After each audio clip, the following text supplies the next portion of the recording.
확실한 사혈법이 조금 그 효과가 굉장히 좋은데 우리가 많이 두려워하고 있는 것 같아요.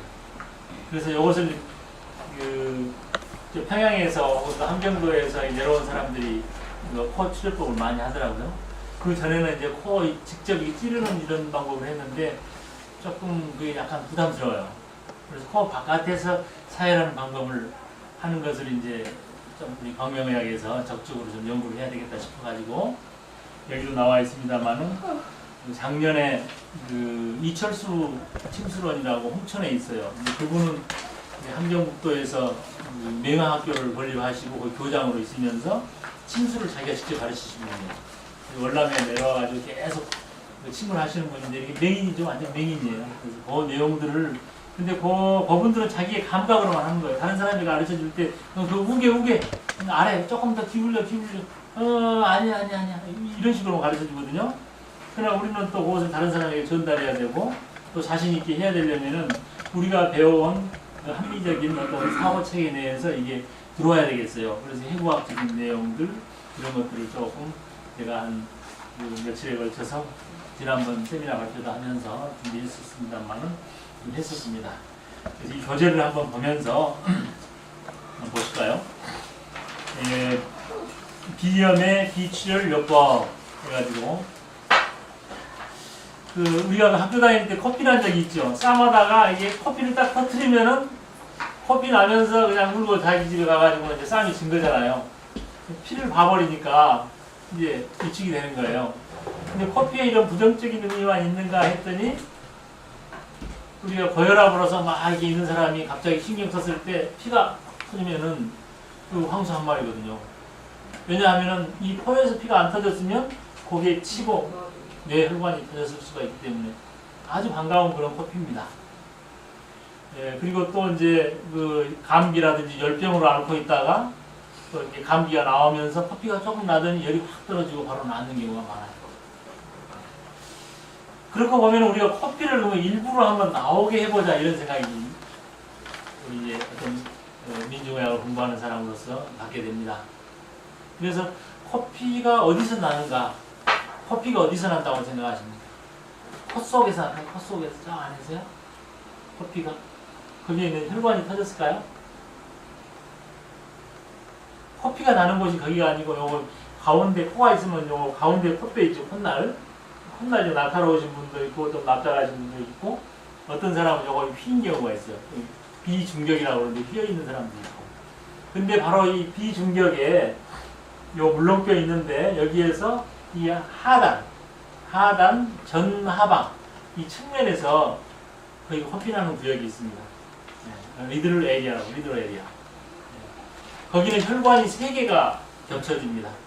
그림에서도 나오듯이 좀 있으면 보일 겁니다. 다음 장에 한번 급하신 분은 다음 장 먼저 보고 가십시오. 비중격의 출혈 부위 이거 가운데 코가 있으면 여기 컷딱지한 데 있죠. 이게 컷딱지 잘못 봐도 코피가 나는 게 그런 거예요. 고부입니다. 콧구멍에서 조금 들어간 부위 안쪽에서 이제 커피가 잘 나요. 근데 커피가 잘 나는 것은 코가 취약하다는 의미가 아니고 그만큼 그쪽으로 혈관이 모여있다는 뜻이거든요. 그래서 그 위에서는 그 사골 전후 부위에서 사골동 전후 부위에서 혈관이 2개가 있고 저 뒤에서 저 구개에 저쪽에서 이 저평동입니다. 공간이 저 안에 있는 거. 이 동이라든지 이런 개념은 좀 후에 제가 자세히 설명을 드리겠습니다만은 그 뒤에서도 위에서 3가닥의 혈관이 둘이 집중되고 그리고 아래서도 이제 그 2개의 혈관이 둘이 집중돼 가지고 요 코 여기죠. 비중격 여기에가 딱 있는 거예요. 그러니까 여러분들이 요 코를 보이실지 모르겠어요. 제가 지금 꼽아놔가지고 왔습니다. 이 방향은 어디냐? 귀 뒤에 있는 방향, 귀 뒤 방향. BD 방향이고 요 찔러진 부위가 처음에 이 자침 시작되는 부위는 어디이고 왜 거기를 넣는지 해부학적으로 어떻게 되는지 그것을 우리가 알고서 넣는다라면 훨씬 더 안전한 침법. 거기 이 부비동이 막혔을 때 그러니까 순환이 안 되면 곰거든요. 세균이 서식을 해요. 그게 바로 축농증입니다. 축농증은 뭐다? 부비동이 막혀서 그 안에 염증이 생긴 것이 축농증입니다. 근데 부비동은 공간으로 있는 게 아니고 코에 부비강하고 계속 연결이 되어 있어요. 그 연결이 어디로 되어 있는가 하면은 바로 이 비통이라는 요 자리로 연결되어 있습니다. 요 자리로 세 개가 연결되어 있어요. 그 그림을 한번 봐보시면 그 2페이지 두 번째 그 우측 하단에 있는 것이죠. 먼저 코를 한번 찾아보세요. 코가 어디 있어요? 저름이 오셔서 코가 잘 안 보이실지 모르겠습니다만 오른쪽 하단의 그림 가운데 코 모양 보이죠? 저 위에서 내려온 것이 전두동이 열려있는 전두동구, 그 다음에 상악동구, 예. 그 다음에 사골, 두 번째는 사골동. 사골이라고 하는 것은 이 눈과 눈 사이, 눈과 코, 이 콧대 있죠? 그 안쪽을 이제 사골이라는, 사골동이라는 게 있어요. 이건 벌집처럼 되어 있습니다. 이렇게. 벌집처럼 되어 있어요. 그 안에서도 여러 가지 그 온도 유지라든지 습도 유지라든지 아예 더워진 공기를 이렇게 순환시키고 하거든요. 순간적으로 외부에 아주 참 영하 한 20도 이런 공간에 가서도 폐에 들어가는 공기는 몇 도? 35도에 근접해야 되는 거예요. 습도는 80% 이상이 돼야 되는 거예요. 그 역할을 하는데 이 동들이, 부비동들이 역할을 하고, 그리고 또 한 가지가 있습니다. 여러분들 그 겨울철에 난방하고 계신 라디에이터 보면은 막 주름이 져 있잖아요. 주름이 왜 져 있나 하면 그 이제 단면적을 넓혀가지고 공기하고 많이 덮여서 그 열 효율을 올리기 위한 거거든요. 순간적으로 내기의 공기라든지 습도를 우리가 폐에 적합하게 받아들이고자 한다면 이게 라디에이터 팬이 있어야 돼요. 이게 멍석이 이렇게 말아져 있는 멍석들 보여서 시골에 보면은 이런 것처럼 콧구멍이 이렇게 되어 있는데 사실은 공기가 이렇게 막 휘젓고 들어가는 거예요. 그 안에가 이제 비갑계라는 게 있는데 위에서부터 상, 중, 하 비갑계가 있습니다. 비갑계의 모양은 1페이지에, 첫 페이지에 나오죠. 상 비갑계, 중 비갑계, 하 비갑계. 여기에서 비갑계가 이렇게 뭐 살 덩어리로 이렇게 딱 보이는데 실제로는 이게 많이 꼬부라져 있어요. 이렇게 되어 있어요. 이 정도. 공기가 틈새가, 공기 틈새는 그렇게 많지가 않습니다. 아주 한 2mm 정도 이 틈새로 숨이 들어가고 나가고요. 특히 이제 코가 막힌다라고 하는 것은 하비갑계가 제일 아래에 있는 놈이 이게 기질달한데요. 이게 쑥 말아져 있는 이렇게 우리 부침개 걷어 올릴 때 말듯이 말아져 있는 그 비갑계 부위에서 앞에 부분이 팽대에 있으면은 숨 쉴 때 딱 이게 막아져 버리는 거예요. 또 내쉴 때 막아지는 것은 비갑계 안쪽 부분에서 팽대되어 있을 때 내쉴 때가 잘 안 되는 거예요. 그래서 그 이제 가운데 있는 중비갑계하고 제일 아래에 있는 하비갑계 사이가 중비도라고, 중비도. 이제 에어가 나가는 비도인데, 근데 그 부분이 뭔가 하면은 아까 처음에 이야기했던 전두동, 상악동, 사골동 이런 그 동들의 우리 몸에서 기가 열리는 게 폐단 말이에요. 그래서 경맥도 폐경이 제일 먼저 여기서부터 중부 운문에서부터 척퇴 이렇게 태연, 어제, 소상이 된다. 근데 이 폐의 기운이 제일 먼저 열린다고 했는데 폐하고 연결된 게 코라고 했습니다. 그러면 코도 뭔가 최초성이 있어야 돼요. 우리 인간의 이제 성경 중에 스님 계십니다만 스님 성경 좀 보시죠. 안 보세요? 그럼 오늘 좀 들어보세요. 그 창세기에 보면은 이제 한 처음 창조주께서 이제 뭐 만들어라, 뭐 되라, 뭐 이렇게 해가지고 하늘 땅 만들고 다 한 다음에 이제 6번째 마지막 때 인간이 제일 만물 가운데 제일 꼴찌입니다. 제일 막내예요. 다른 짐승들보다 더 막내예요, 사실은. 그래서 만들어 진흙으로 빚어요. 다른 것들은 말씀으로만 만드는데 이 사람은 자기하고 똑같은 그런 어떤 그 신성을 넣기 위해서 직접 손수 만드시는 거예요. 진흙으로 빚었다 그래요. 진흙으로 빚어가지고 어디에다가 자기의 영을 넣죠? 코에다가 코로 넣어가지고 완전히 이제 사람에 대해서 걸었다. 그가 이제 아담이다. 이 이야기는 뭔가 하면 최초의 우리의 인생의 가장 큰 의미에서의 오감 가운데서 코가 어떤 생명의 최초다. 코는 바로 폐로 연결되어 있고 폐가 처음이라는 그런 의미까지도 이제 우리가 알아볼 수 있는 것이죠. 근데 코에서도 코 안쪽 이런 데 많이 중요한데 우리가 치료적인 목적으로 나오는 것은 코 내민다 그러잖아요. 어디에다가 너 왜 계속 안 보이다가 코도 안 내미냐 그러잖아요. 코 내민다 자기 자신을 드러낸다는 제일 먼저 나오는 코거든요. 그래서 그 제일 먼저 나오는 코 가운데서 가운데 얼굴에 또 가운데지만 또 가운데 비중력 비중격 바로 옆에 거기가 이제 아까 그 미들존이라 해가지고 출혈이 일어나는 코피 나오는 부위고 우리가 오늘 자침점으로 해서 거기를 찌르고 침이 어디로 들어가야 되는가 하면은 침이 들어가는 부위가 바로 요 부위인데요. 가급적이면 요 위로 뼈 여기 만져보세요. 여기 만져봐보세요. 이렇게 만져보시면은 여기서 아래에서 위로 한번 만져봐보세요. 걸리는 데 있죠. 거기가 이제 중비도란 말이에요. 중비도의 하단이에요. 그래서 그놈을 이제 뜨려면은 조금 이렇게 가급적이면 위로 야식하게 들어가야 된다. 거의 저 비익에서 비 날개에서 조금 이 뼈를 먼저 이 감지를 하셔야 돼요. 그 뼈를요. 이 뼈를 감지하셔야 돼요. 이 뼈를 감지해가지고 어디쯤이냐 하면 한 3분의 아래서부터 한 3분의 1 정도 이 정도가 이제 많이 피가 잘 나오고 좋은 것 같아요. 이렇게 시원하고 이렇게 하면서 그 다음에 비중격이 이렇게 있는데 여기를 넣는다고 하면 의뢰가 이렇게 넣는다고 이렇게 나와버리면은 항이에요. 이게 가장 중요합니다. 요것을 넣는다고 포를 이렇게 하잖아요. 비중격을 이렇게 틀어놓으면은 요 침끝이 거기에 닿아버려요. 이게 여기 닿아버린다. 이렇게 꽂아가지고 이렇게 놓으면은 침끝이 비중격에 의해서 비중격을 물론 그때는 풀어야 돼. 얼마나 아프겠어요.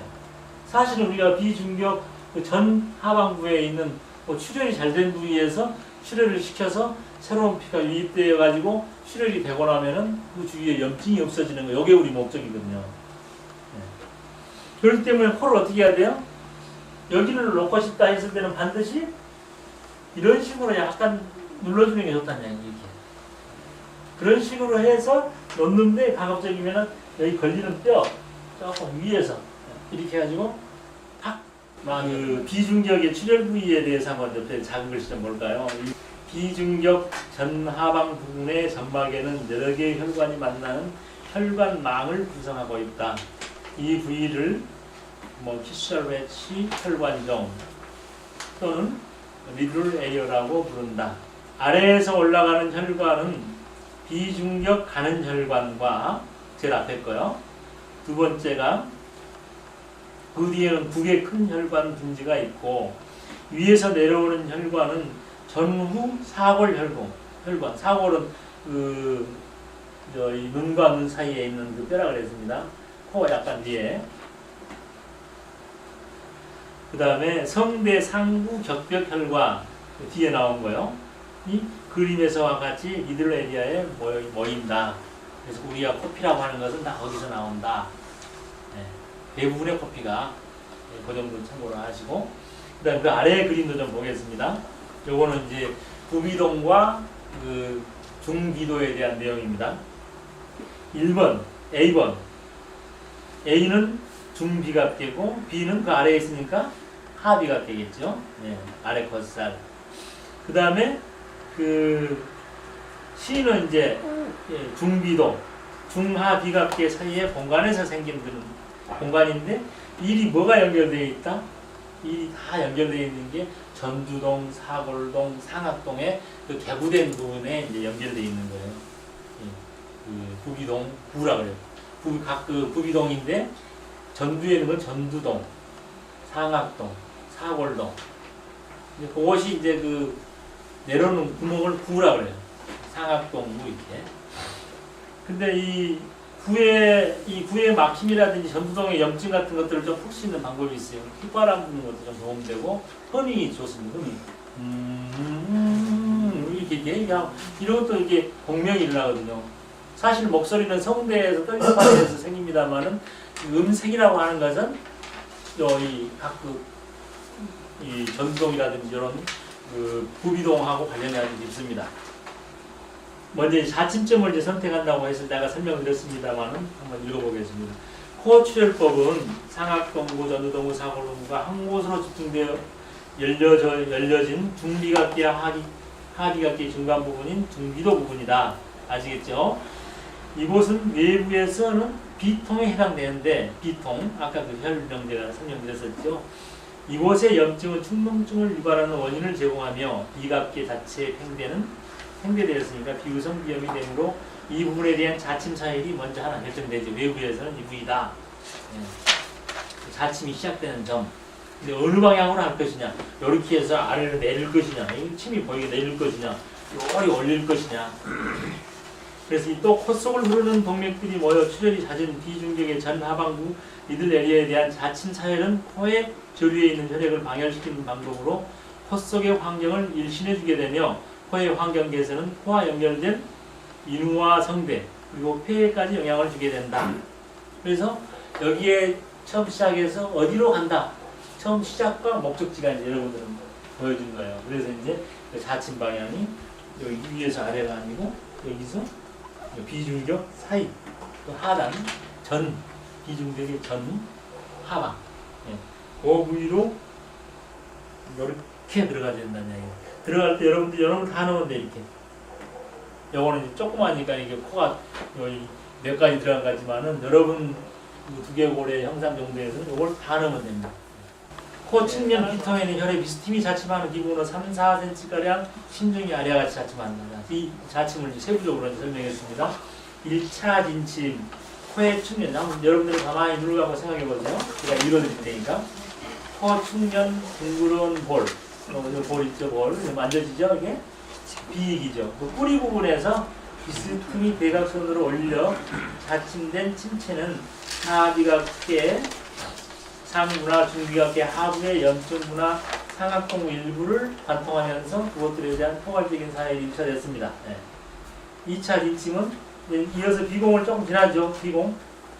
공기가 들어가는. 그러면서 비중격 전하단에 이제 침체이 답니다. 사람이 움찔합니다. 움찔한다고 해서는 안 되고 반드시 코를 사침 방향으로 약간 기울였는가를 생각해 가면서 조금만 더 넣어주면 팍 터진다는 거예요. 그래서 그 하비각계 부위에 염증이 있는 부위는 처음 자침할 때 피가 나오고, 그 다음에 이제 그 비중격의 전하방 그 부위에 코피 나오는 리들 에리아에 그 출혈이 많은 경우는 2차 돼서 다시 안에서 분출이 2차로 나오는 거예요. 그러니까 연속 동작이죠. 처음 할 때는 착이지만은 이제 바로 하다 보면은 이렇게 딱 쑥, 두둑 이렇게 들어가지는 겁니다. 네, 자침 시 참고사항. 1차 진침은 비통을 찾되 비익의 최대 정점에서 손가락으로 접촉해서 코뿌리 방향으로 이렇게 비골당에 부딪히는 틈새를 찾아 가급적 최상점을 찔러주는 것이 중비도를 정확하게 좀 근접한다 이야기죠. 2차 진침은 반드시 코 끝을 자침하는 같은 방향으로 살짝 코를 이렇게 눕혀준다. 네. 이것이 비통 출혈법의 자침 비법입니다. 네. 사용하는 침과 반복 횟수. 대개 황두침이나 한침으로 좀 굵고 튼튼한 침이 사용되며 대표적인 효과는 제가 어디 여행을 갔는데 꼭 따줘야 될 사람이 있더라고요. 그래서 내가 이제 가방에 가지고 다니는 게 6호짜리 침 정도가 제일 굵은 거에서 5호, 6호. 보여드린 쪽이 있는데 봤다 치십시오. 좀 가늘어요. 황두침은 한 8호, 15쯤 해당됩니다. 그 침은 호수가 꽤 두꺼운 치인데, 여러분들 일반서는 4호침 많이 쓰는 몸에다가 그 정도 가지고는 좀 피가 적게 나오더라고요. 안 돼요. 황두침이나 한침으로 좀 튼튼한 것으로 사용하며 대표적인 효과는 비염이나 충농증에 의한 코막힘 등은 단 1회로 현저하게 좋아지며 코골이, 고혈압, 만성비염 등 만성병은 최소 3회 정도 이렇게 한 일주일에 한 번이나 한 3, 4일 지나서 한 번씩 해서 이렇게 한번 해주면 좋습니다. 아주 만성인 경우는 한 5회 정도 되거든요. 이렇게 하면 이제 거의 이제 코를 사혈할 준비가 거의 됐거든요. 휴지 좀 번인하게 해주세요. 요것은 이제 피가 나오면은 입으로 삼키면 별로 안 좋고요. 하고 난 다음에 이렇게 힙을 올리고 이렇게 엎드려 누워서 피를 좀 잘 나오게 이렇게 해주면 좋습니다. 여기 보면 여기 딱 걸리는 데가 있잖아요. 이렇게 걸리는데. 그 틈새로. 네, 이 틈새로. 여기서부터는 물렁뼈고 여기서부터는 아까 옆뼈예요, 옆뼈. 상하. 네, 콧뼈란 말이죠. 이 걸리는 데를 찾아요. 걸리는 데를 찾아서 찾아가지고 자 1차 진침했어요. 피가 나왔을 겁니다. 지금 요거 약간 이 방향으로 이렇게 이렇게 여기 나오죠. 여기가 지금 저 비염 있는 거예요. 이쪽도 보십시다. 걸리는데 약간 위쪽으로 네. 코를 이렇게 하니까 지금 저 안 들어가지. 이렇게 하면 잘 들어가. 이렇게 딱 놨어요. 예. 여기가 좀 더 심한 거예요 지금. 이렇게 해서 엎드려 보세요. 엎드려 보고 풀어주세요. 입 벌리고. 왼쪽은 대박 나오고 오른쪽은 안 그냥 거기 입만 풀어주시고 자, 히프를 어깨 올려서 이렇게 또 해야 네. 돼? 입을 벌리세요. 그냥. 예, 이렇게 하고 있는 상태에서 여기가 두드려주면 더 좋죠. 예, 이렇게. 오른쪽 안 해주세요? 대박 나오는데? 아니야. 계란이 좀 뜨겁어? 한 치료이 계속 일어나잖아요. 한 1분 정도면 거의 끝납니다. 한번 내가 이거 저기 했었었거든요. 예. 내가 그때는 안에 코 그걸 찔러서 빼더라고. 바깥에서 빼는 게 아니고.